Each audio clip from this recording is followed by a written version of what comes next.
Extreme global change is already underway, and whether one experiences this change as a critical emergency or as a spiritual emergence is up to you.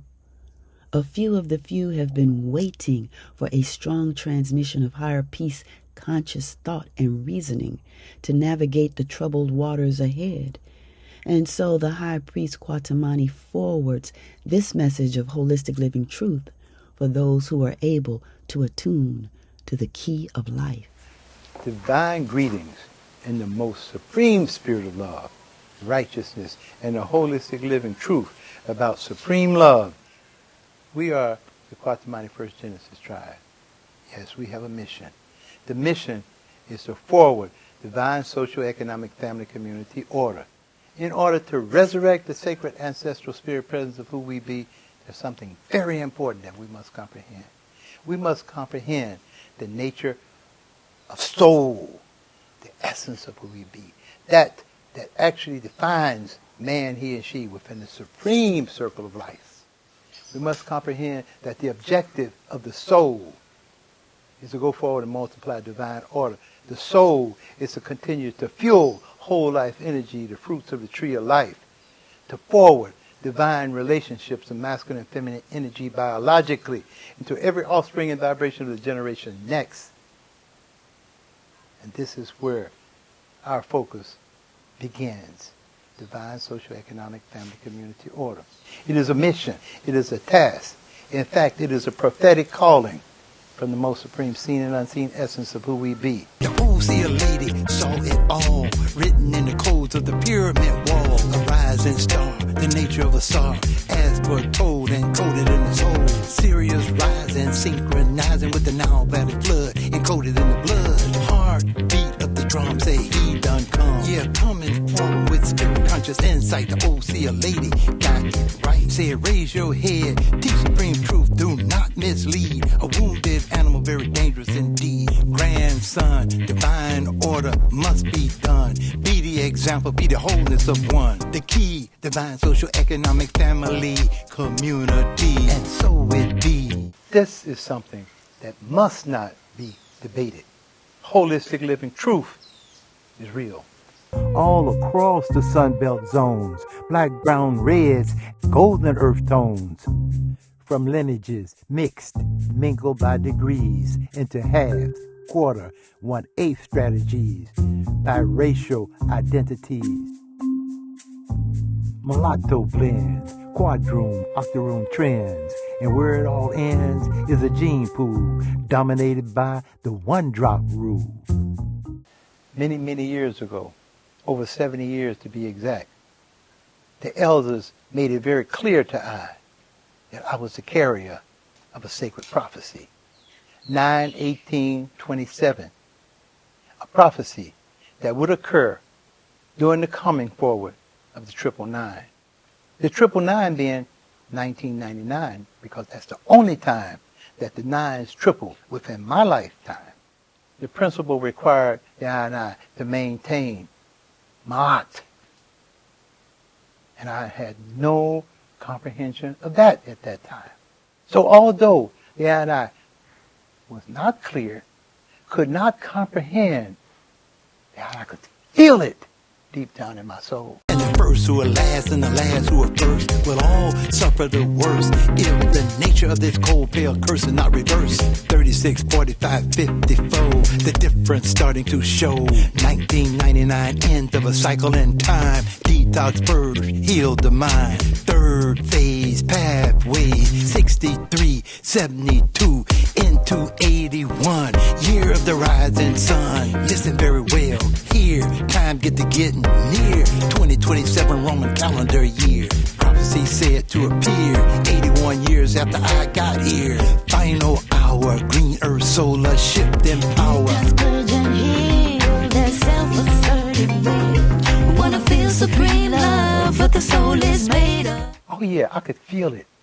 Because what I was seeing all around I showed very clearly that there were populations who had lost all contact with the soulful essence of who he and she be, and could not, in fact, concentrate their thinkings on anything other than that parallel that opposed his and her existence, that parallel that he and she had profoundly integrated, assimilated, and adopted, worshipped and idolized and maintained till death do its part. I could feel it because I could see it through populations who were so stuck and stagnant within the toxic parallel of a death-consuming culture and its attitudes, values, behaviors, and beliefs as they related to religions, education, and the other elements of their social experiences that they could not comprehend or interrelate beyond their death-consuming cultural circumstances. Oh, go down, Moses. Let my people go. Tell, O Pharaoh, Let my people go. Wow. I really feel that. I feel Moses. Don't get me wrong. I'm not feeling Moses from the space and place that most of you all may think that I'm feeling. Because Moses was dealing with a parallel. He was dealing with a parallel with two different sides on it. Listen at the words of Moses when he was asking to set his people free. Then ask you, truly and sincerely, who was his people, who was he, and who had them. We taught the 42 principles of my art, which stand as the sacred order divine. And then how further down the line, Moses was taught in a Kemetic tempo, tried to make it simple, reduce the sacred principles to 10, trying to get the lost children to comprehend. But up until now, they still waver and bend, lie, steal, kill, bathe, and baptize in sin. Can't even keep 1 out of 10. Look, listen, learn, my kin. Now, the reality is, his objective was to get his people free from a toxic reality that had a grip on them. Quote, let us take a few moments to review a 2,300-year-old account of the Hyksos invasion into ancient Kemet by Manetho, noted as priest of Anu, in 3rd century BCE, who wrote in Greek a history of Kemet. Dated from 1674 to 1548 BCE, quote, Titimius in his reign, for what cause I know not, a blast of God smote us, and unexpectedly from the regions of the east, invaders of obscure race marched in confidence of victory against our land. By main force they easily overpowered the rulers of the land. They then burned our cities ruthlessly, razed to the ground the temples of the gods, and treated all the natives with a cruel hostility, massacring some and leading into slavery the wives and children of others. End of quote. Page 156, but New Book 1. That's right. We're talking about an opposing, invasive, and intrusive nature that actually began its process with us in our ancient Kemetic culture, breaking down divine order so that the children of the sun would then become servants of those shepherd kings and those others that intruded and invaded upon their simple garden culture life. Kemet is the original name of what is now called Egypt. The indigenous peoples of the Black Lands referred to their beings as Kemiu, as noted by historian and scholar Cheikh Anton Diop. Cam, meaning black, referenced the color of the rich and fertile black soil, the black earth, which was due to the Nile River's overflowing floodwaters that came every year. So Kemet was the cultivated garden lands along the Nile Valley. The deserts on the other side of the Nile were called Deshret, the red land, Desher meaning red, after the reddish color of the desert sand. The name Egypt came from a much later Greek pronunciation. The largest Kemetic temple of the god Ptah was Hecaptah. This meant the soul of the god Ptah in the city of Memphis. The word Egypt comes from the Greek word Egyptos, which was the Greek translation for Hecapata. Those shepherd kings and those others that intruded and invaded upon their simple garden culture life and left them and their family communities so shattered and shattered that the objective that they would be so torn apart that he and she would never ever be able to be brought back together again. Count Constantine de Volney of France had visited Kemet, Egypt between 1783 and 1785. Napoleon invaded Kemet, Egypt in 1798. Volney wrote, "Those piles of ruins which you see in that narrow valley watered by the Nile are the remains of opulent cities, the pride of the ancient kingdom of Ethiopia. They are people now forgotten, discovered while others were yet barbarians, the elements of the arts and sciences, a race of men now rejected from society for their sable skin and frizzled hair, founded on the study of the laws of nature, those civil and religious systems which still govern the universe." Page 178, Banu Book 1. We're talking about the basic principle of Asar in that war with his younger brother Set, who actually caught him off guard and ripped and tore his body temple, that is, his temple of life, his temple of spirituality, his temple of holistic living existence, into 14 bits, parts, and pieces to be scattered and shattered all over the world so that there would never be a reassembling of that divine order. However, there's more to this than meets the eye. We note that ancestral Kemetic scribes did leave records. Quote, "The foreigners had noticed the similarities between their god Baal and Set. They thus worshipped Set in Kemet." Further quoted, "Apophis, the last remaining Hyksos king, took to him Sutek for lord, and served not any god that was in the whole land save only Sutek, a.k.a. Set." In the earlier part of this presentation, we talked about Moses and his wailing cry to the shepherd kings to let his people go. But I look and see this thing in an entirely different light at this particular point in time. And if I could have told Moses anything, this is what I tell the I and those around the I and each and every one of you. The point is that it is not to beg the shepherd kings to let his people go, but rather to beg his people to let go of the attitudes, values, behaviors, and beliefs of that shepherd king mindset that diametrically oppose his and her existence as divine children of the sun in the sacred garden culture from which we come. This we got to get clear. Taken from a news article in the Washington Post dated 1987. I quote, "The controversy was opened in 1791 by Francis Count Volney. In Egypt, he had seen age-old monuments and temples lying half-buried in the sand and had pondered the meaning of civilization, its rise and its fall. A veritable explosion of interest in all things Egyptian occurred.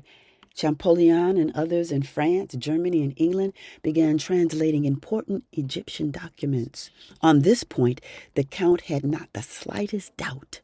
The Greeks had unanimously proclaimed Egypt's Africa origins, and the stony evidence of the Sphinx, whose features were clearly etched in the African mold, confirmed it. Was it not one of the crueler ironies of history that the very people who had given the world civilization were now a race of slaves and outcasts? The profound success of modern Europe was built upon the system of colonization and African slavery, and Europe, led by her learned men, had persuaded herself not only that the enslavement of Africans was a historical necessity, but that it would benefit Africans themselves by passing to them the light of civilization. Volney's ideas were suddenly downright subversive. Cherished Greece, not the father but the child, not the master but the pupil of an African race? It just wouldn't do.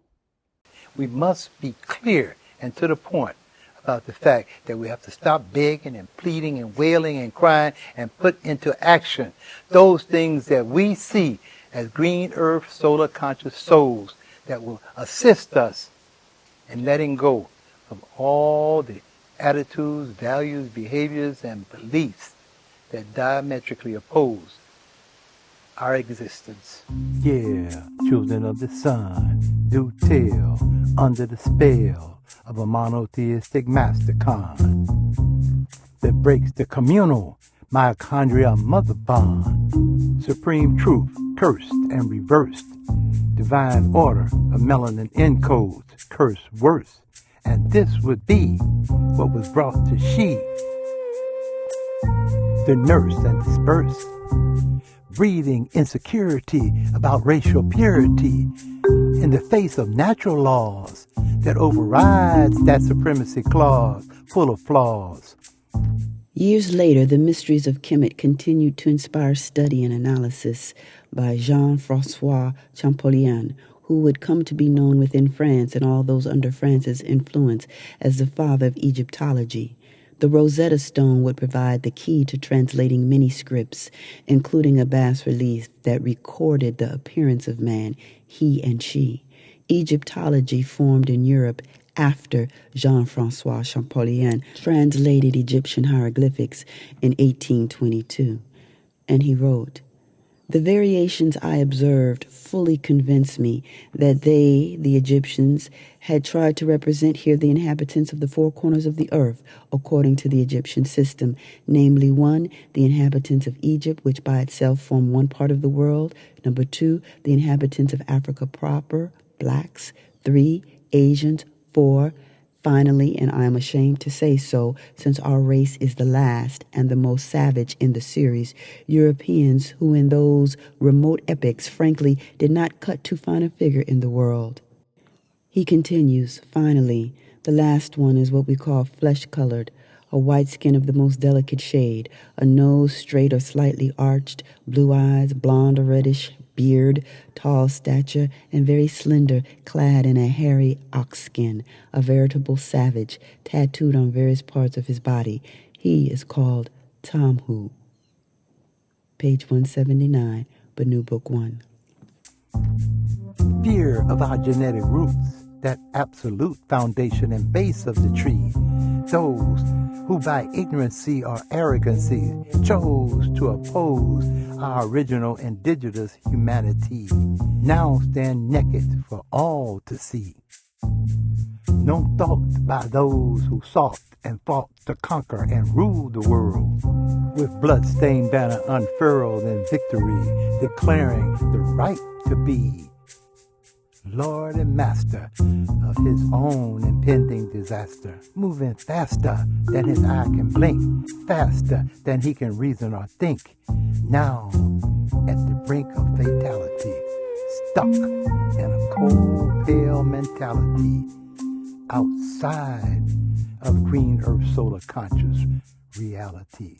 Yeah, this piece is to expose all those victims and foes who assimilate, integrate, and adopt that which stands opposed to our sacred ancestral communal soul.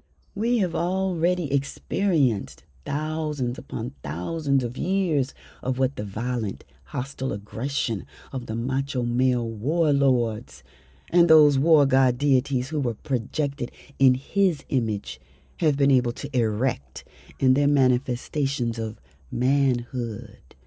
We have already experienced the superior might of the warlord as defined by his swift ability to kill, dominate, and control, and how his definitions of superiority have completely desecrated our ancestral ways of higher peace. Page 5, Banu Book 1. Grandma had the sight to see. Mama birth died pathetically. Yeah, when I was small, told not to tell all y'all. Humpty Dumpty about to fall. This one is for the children who were born of parents too weak and depleted of life energy to maintain any kind of union of masculine and feminine energy beyond the physical acts of two bodies in motion without even a notion of what ancestral dignity and respect is all about. Yes, the quote, white female is getting set up like Humpty Dumpty to take a great fall, and the solarized female is trailing right behind, still mesmerized by the thought of having it all. Time to get your Humpty Dumpty up off of that wall. Page 280, Banu Book 3. Know this for a fact. All that we are revealing is to assist the Green Earth Solar family community of humanity in their process of detox, purging, and healing.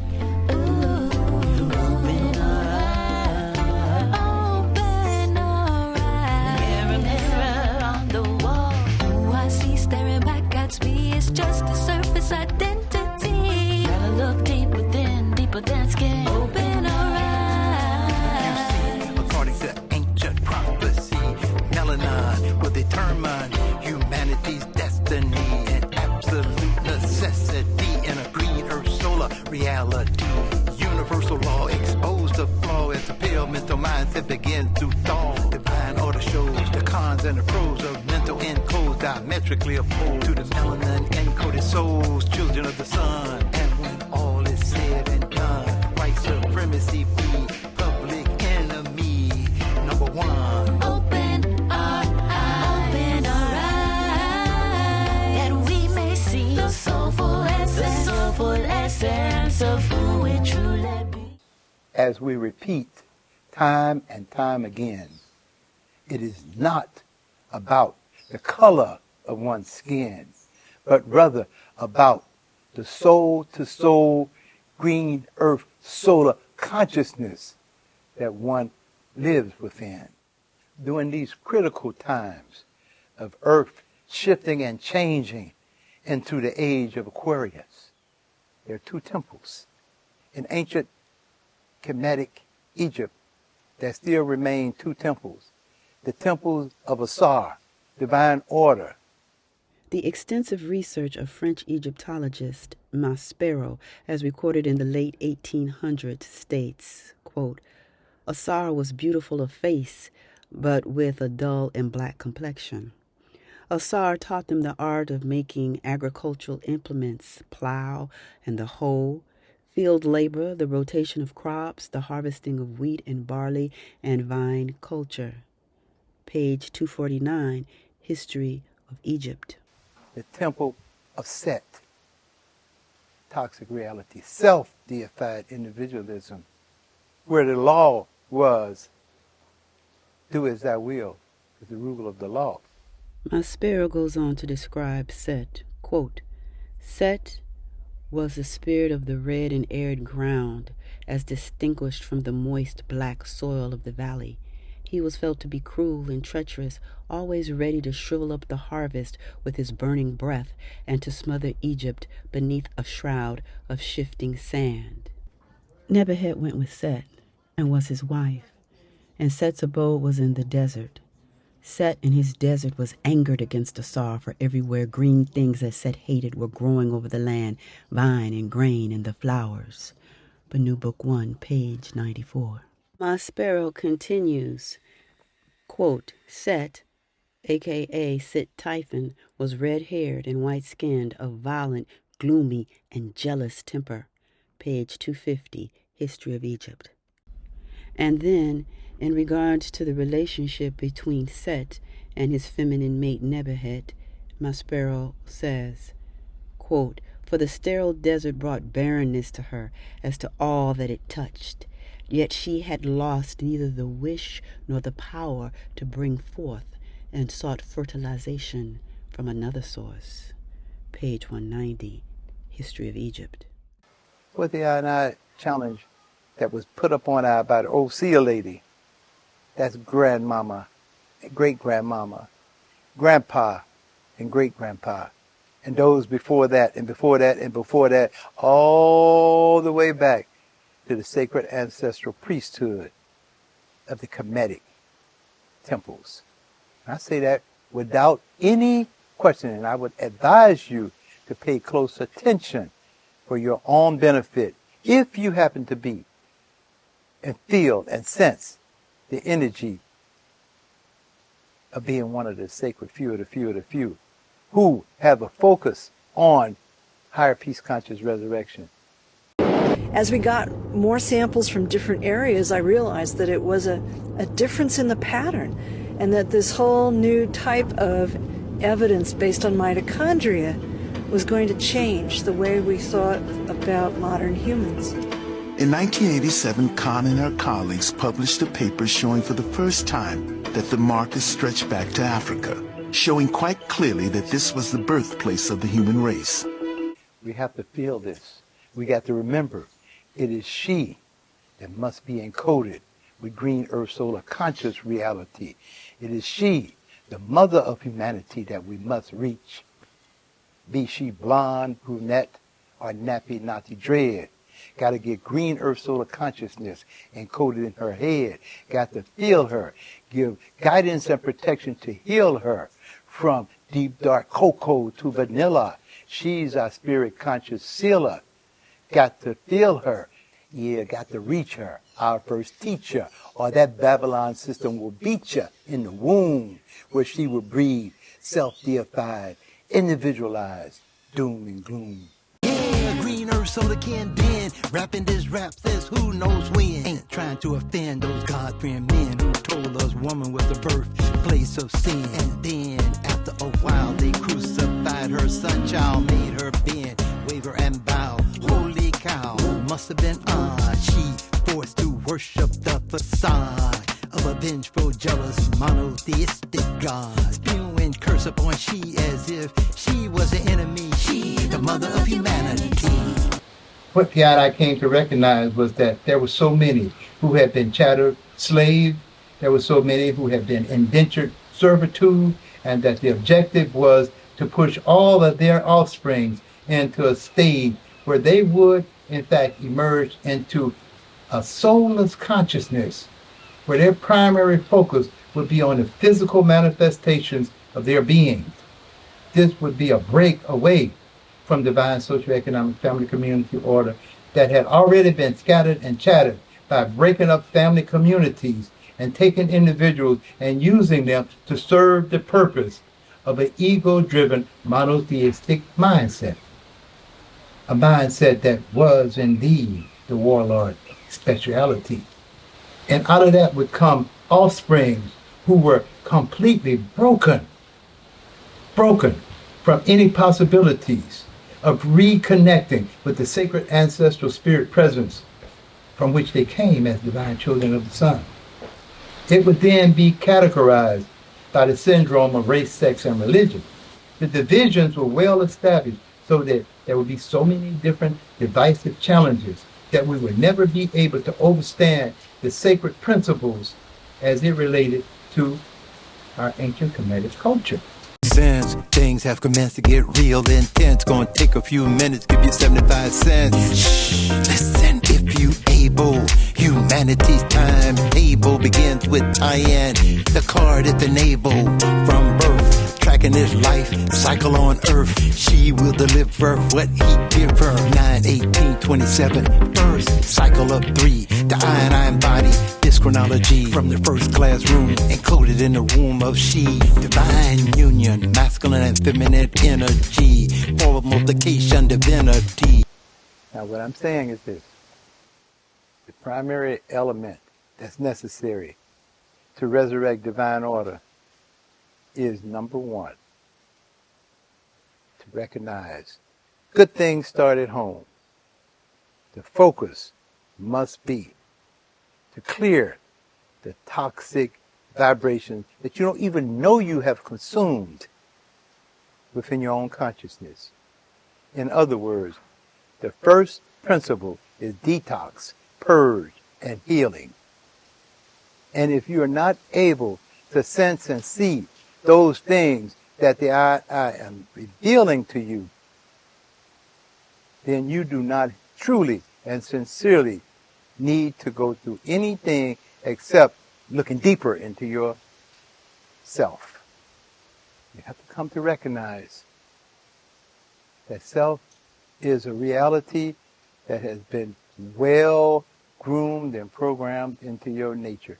We must comprehend what has been said to you in many of the other presentations in this series. That is that Set Sutek, Satan, nature of energy, is an energy that glorifies lawlessness because the focus is on the rule of the law, self-glorification.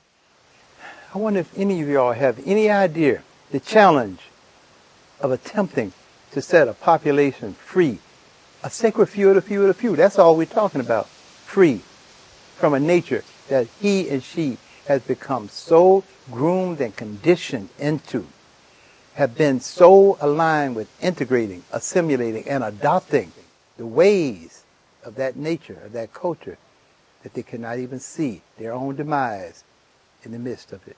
The nature of the unified soul, he and she, two parts to one whole. What the old seer lady saw when she looked past the hands of time, through the ancestral soothsayer line. Two different natures of energy, different as can be. Supreme truth for self, deified fallacy. One fuels the soul, the other fuels self-idolatry. The two don't mix, here's the fix. The nature of self divides, take sides, collide to make war as its rule.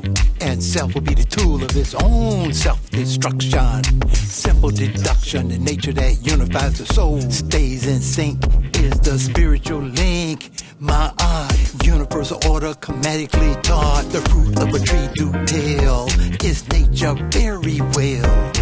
When one looks at the family tree, it's easy to see which fruit poison humanity. If we can comprehend that, then we'll comprehend the divine law of universal order. That is to say, no two opposing energies can occupy the same space at the same time. Two different natures of energy is what we're talking about. Self, that self-deified nature of individualism that totally opposes the wholeness of soul. Soul, the sacred ancestral essence of who we be as a living presence. The more you continue to dissipate the soulful essence of who you be, the more self dominates the presence of who you be. This is why you even hear individuals saying, I sold my soul to the devil for a few dollars more. Where is that soul? That soul is then under the control of that energy that diametrically opposes his and her existence. That is the process that has manifested within and among man, he, and she. What happens is the detox, purging, and healing process occurs the same manner that it took to deplete the soulful essence of that being is the same manner that it takes to resurrect the soulful essence of that being.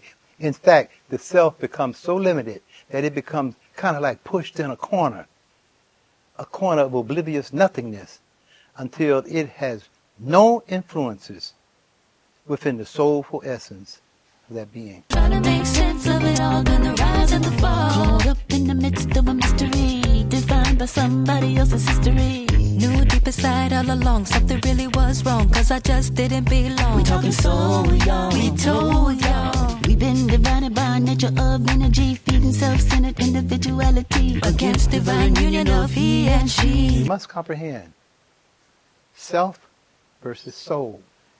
We must comprehend that each being within their sacred ancestral presence emerged from the wholeness of life, the wholeness of soul, the soulful essence of who we be.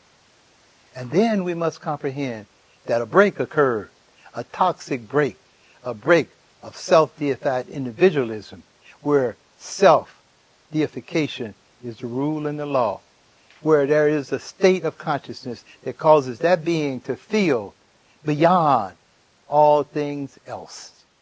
Wholeness and soulness is of oneness. Self is of one. No he and she, just self-deification, with the ability to use and abuse anyone to serve the will of self. The soul can become broken. It can become broken through various circumstances. The circumstances of intrusion, invasion, conflict, confusion, chaos, over a period of time can reduce and diminish the soul of that being to the point that the soul lose his or her wholeness. There must be a surrender. One must surrender the wholeness of soul, which causes that being to become a self-deifying individual. Or one must decide to surrender the self-deified individualistic nature of one's being, which brings one into the wholeness of soul once again. There's absolutely no doubt that we are soul or solar beings. It becomes very clear that through various processes of environment and other circumstances, dietary and otherwise, that one can become depleted. And that depletion will adversely affect the brain. And as a result of the adverse effects upon the brain, one can begin to think, reason, and act out of sync, out of focus, out of alignment with the soulful essence of who he or she be. Therefore, it do indeed become necessary for one to evaluate the circumstances of his or her physical presentation as it interrelates with environmental factors, and then work diligently to correct those processes, to detox and purge, to heal from those oppositional natures. Be sure that we all comprehend that the choice is up to you. Divine order or toxic reality, supreme truth or self-deified fallacy. Be clear that the soul is the essence of life.